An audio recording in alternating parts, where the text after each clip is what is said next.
Waking up spiritually is akin to finally emerging after a long dive.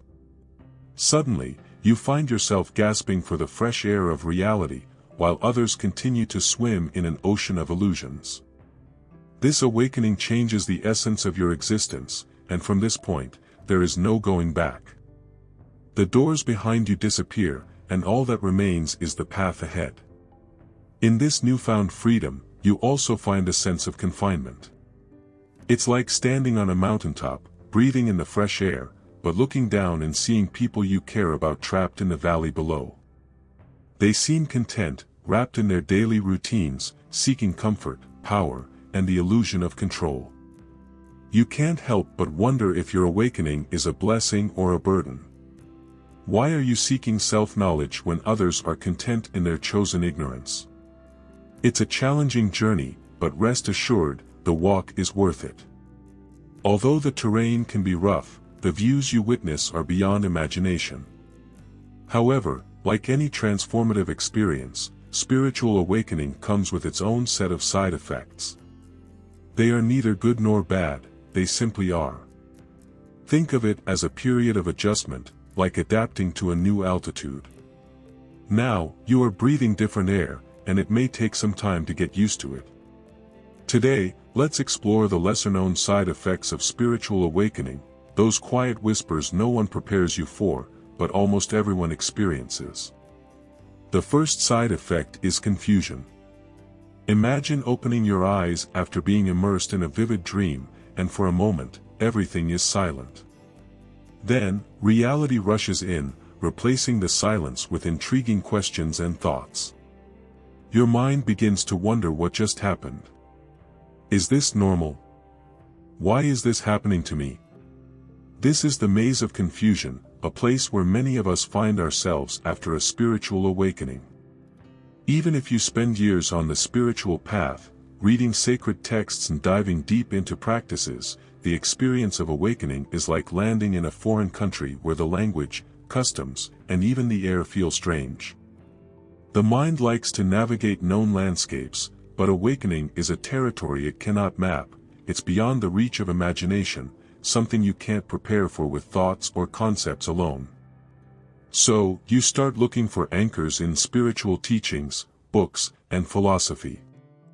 You scour scriptures for the wisdom of the ancients, yearning to validate your experience and give it a name. But what to do amidst the confusion? Feeling confused is natural, but don't let it turn into panic or obsessive searching. While it is tempting to seek immediate answers, sometimes the deepest wisdom emerges when you sit with the unknown. There is a lesson in the very confusion you are experiencing. It's like a fog that forces you to slow down and pay attention to your surroundings, to become present. Instead of compulsively seeking external validations, allow moments of silence to enter.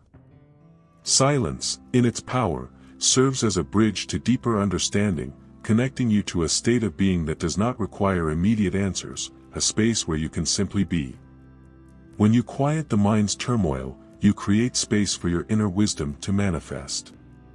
So, while it's natural to turn to texts or spiritual teachings for clarity, remember that the final compass is within you. You don't always need a map to navigate the waters of awakening. Sometimes, you just need to stand still and let the currents guide you.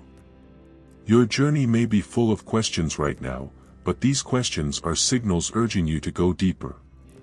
Instead of fearing the unknown, try embracing it. The second side effect is disconnection.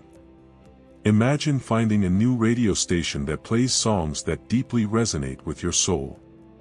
But as you tune in, you realize that other stations are now static, distorted, or completely silent. This encapsulates the feeling of disconnection that sometimes accompanies spiritual awakening. As you get closer to your authentic self, the circle around you may begin to change. Interactions with old friends become complicated, and you find yourself retreating into silence where once you would freely engage. Topics that used to captivate you now seem shallow, and the people who were your anchors in the past suddenly become like distant stars, still visible, but far away. Your priorities shift quickly. Awakening can make you feel like you're inhabiting new skin, and it's not uncommon to feel lonely during this phase of transformation. You may feel a longing for meaningful conversations and connections that nourish rather than drain your spiritual energy. What to do amid the disconnection? Feeling disconnected is not a call to return to what was, but to embrace the uniqueness of your new self, even if it confuses or alienates others.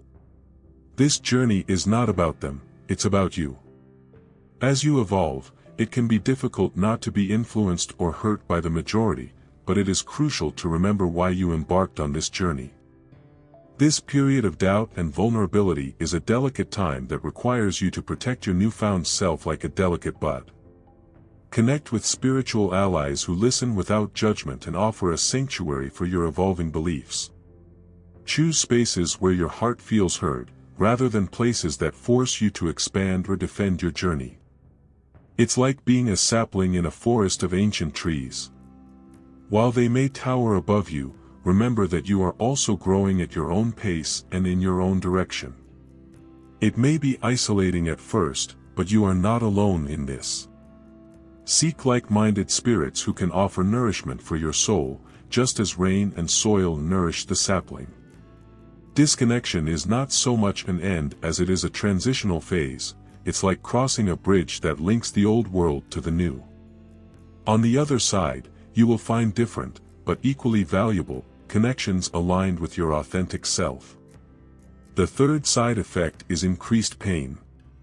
Awakening is not a magical switch that suddenly dissolves the ego and provides you with perpetual serenity. In fact, becoming awake often means you will experience more pain, not less. Why? Because awakening peels back layers of ignorance. It's like turning on a brighter light in a room.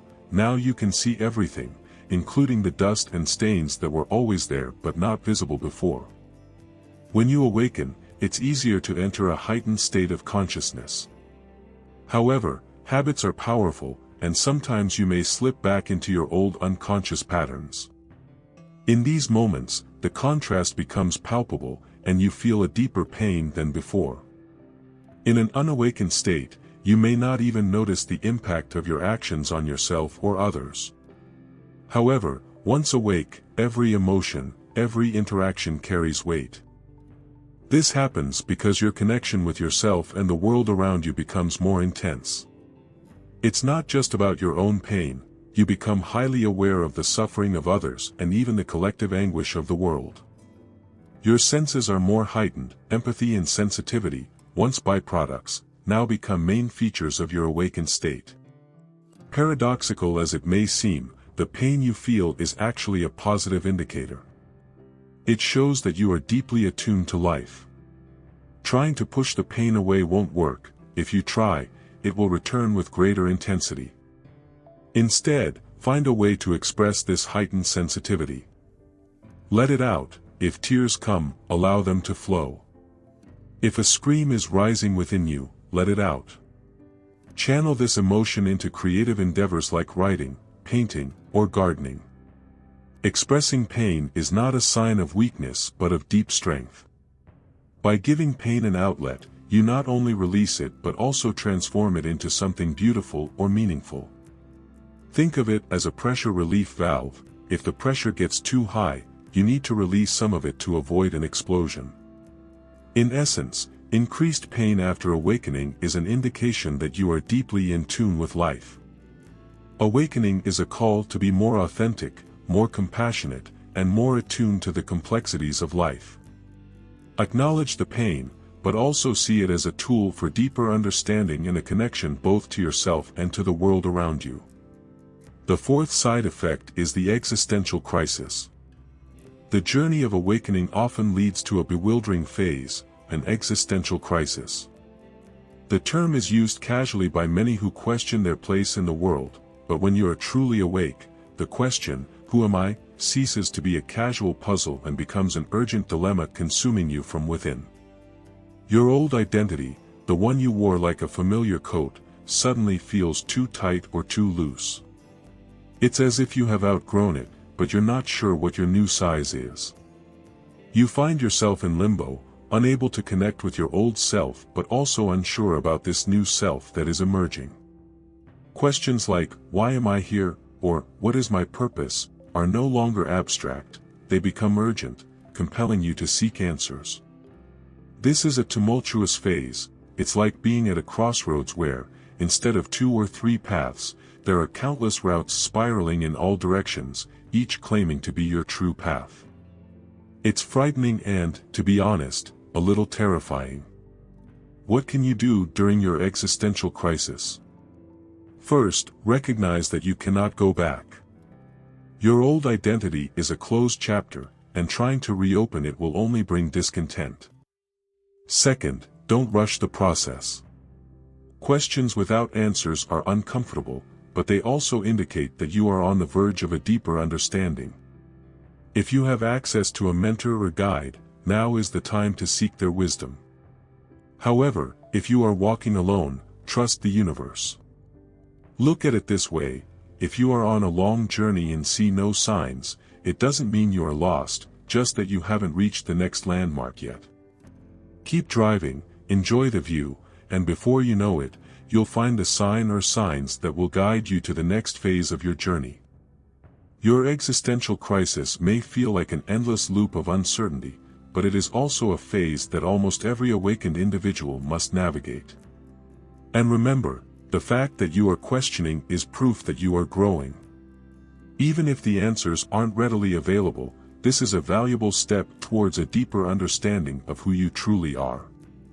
The final side effect, but certainly not the least, is the sense of superiority. Awakening can be so enlightening that you feel you have unlocked some cosmic secret.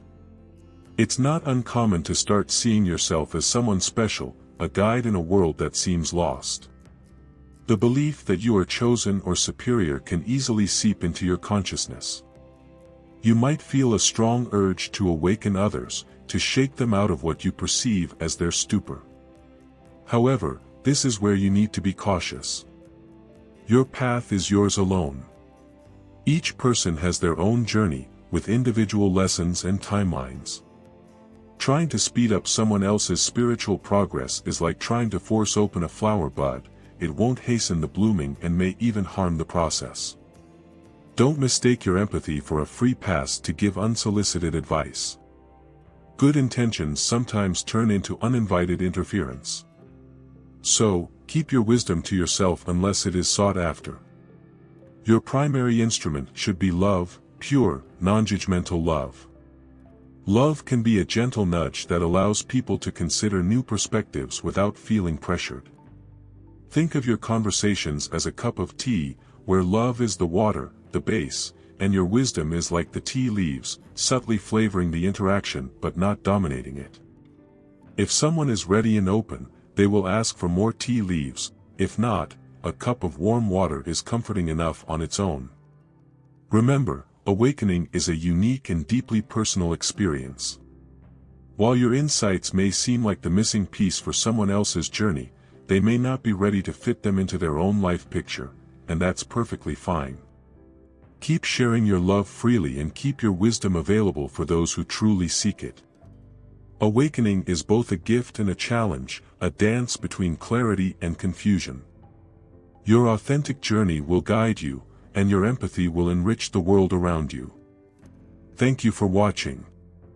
If this resonated with you, don't forget to like, subscribe, and share this video with others, so they can benefit from this knowledge. Thanks again for watching, and see you in the next video.